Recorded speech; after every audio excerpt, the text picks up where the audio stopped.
8 నుంచి 10 పంపుల వరకు పనిచేస్తూ ఉన్నాయి. వర్షాలు ఎక్కువ వచ్చిన రోజున కంట్రోల్ కోసం తగ్గించడం, మళ్ళా వెంటనే 10 పంపులకు పెంచడం, ఈ రకంగా మెయింటైన్ చేస్తూ ఉన్నారు. రికార్డు స్థాయిలో మొదటి సంవత్సరంలో 100 డేస్లోనే కేవలం 100 రోజులు టార్గెట్ పెట్టుకుని ఒకే దగ్గర మన ఉరవకొండ రీచ్లోనే దాదాపు 270 ఎక్స్కవేటర్లు ఒక కాంట్రాక్టర్తోనూ, దాదాపు అంతే స్థాయిలో రెండో కాంట్రాక్టర్తోనూ పనిచేయడంతో ఈరోజు హంద్రీనీవా నీటి సామర్థ్యాన్ని రెట్టింపు చేసుకోగలిగారు.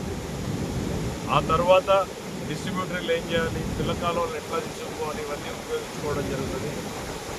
ఇవి ఎంతో కష్టమైనా కూడా ఆర్థిక ఇబ్బందులు ఉన్నటువంటి నేపథ్యంలో మేము ఎప్పుడూ ఇది కష్టం అనుకోలేదు, ఇష్టపడి చేసినటువంటి పనిగా మేము భావిస్తున్నాం.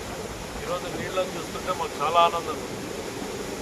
జిల్లా రైతుల జీవితాలకు ఒక నమ్మకాన్ని ఇచ్చేటువంటి ఈ నీళ్ళని చూస్తే ఇదే రెట్టించినటువంటి ఉత్సాహంతో పనిచేసి హంద్రీనీవా మీద ఉన్నటువంటి మిగిలిన ప్రాజెక్టు అన్నింటినీ కూడా సాధ్యమైనంత తొందరగా పూర్తి చేసి అనంతపురం జిల్లాకు రైతాంగానికి ఏ నమ్మకంతో అయితే అన్ని స్థానాలు గెలిపించారో ఆ నమ్మకాన్ని కూడా పనిచేస్తామని తెలియజేస్తున్నాం. ఇవాళ జగన్మోహన్ రెడ్డి గారు 2019లో ఉరవకొండలో జలదీక్షకు వచ్చాడు. 3 నెలల్లో హంద్రీనీవా పనులు ప్రారంభిస్తానన్నారు. 5 సంవత్సరాల్లో గొప్ప పనులు దిగారు. ఇవాళ మీరు కళ్ళెదురుగా చూస్తున్నారు. 1 సంవత్సరంలో మేము పని చేయగలిగాం. ఎందుకోనంటే మాకు మనసు ఈ రైతుల పట్ల, ఈ జిల్లా పట్ల కమిట్మెంట్ ఉంది, చిత్తశుద్ధి ఉంది. వాళ్ళు కేవలం మాటలు చెప్తే మాకు అప్పుల సంసారాన్ని వారసత్వంగా ఇచ్చినా సరే మేము ఎంతో శ్రమ కోర్చి ఈరోజు హంద్రీనీవాని పూర్తి చేసాం.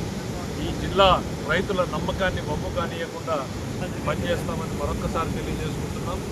అట్లానే ఇవాళ వస్తున్నటువంటి నీటితో పిఏబిఆర్ని నింపుతున్నాం. మొత్తం జిల్లాకు నీటిని తీసుకొచ్చే ప్రయత్నం, వ్యవస్థలో ఎక్కడ తక్కువైతే అక్కడ వాడుకునేటట్టు పిఏబిఆర్ తీసుకొచ్చి తుంగభద్రలో 10 టీఎంసీలు మనకు షార్టేజ్ పడుతున్నాయి. ఎంత మేరకు వీలైతే అంత మేరకు వాటిని కూడా కవర్ చేసే రకంగా తీసుకెళ్తున్నాం. పిఏబిఆర్ని కూడా స్ట్రెంగ్తెన్ చేస్తాం. ఆ తర్వాత కింద ఎంపీఆర్ని స్ట్రెంగ్తెన్ చేస్తాం. జిల్లాలో ఉన్నటువంటి ప్రతి రిజర్వాయరు, అవకాశం ఉన్న ప్రతి చెరువుకు నీళ్ళు అందించే రకంగా హంద్రీనీవాని రూపొందిస్తామనేటువంటి తెలియజేస్తున్నాం. మ్యాక్సిమం ప్రయత్నం చేస్తున్నాం. ఎక్కడికక్కడ ఎంత సాధ్యమైనంత తొందరగా ఈ పనులు పూర్తి చేయాలనేటువంటి ప్రయత్నం చేస్తున్నాం.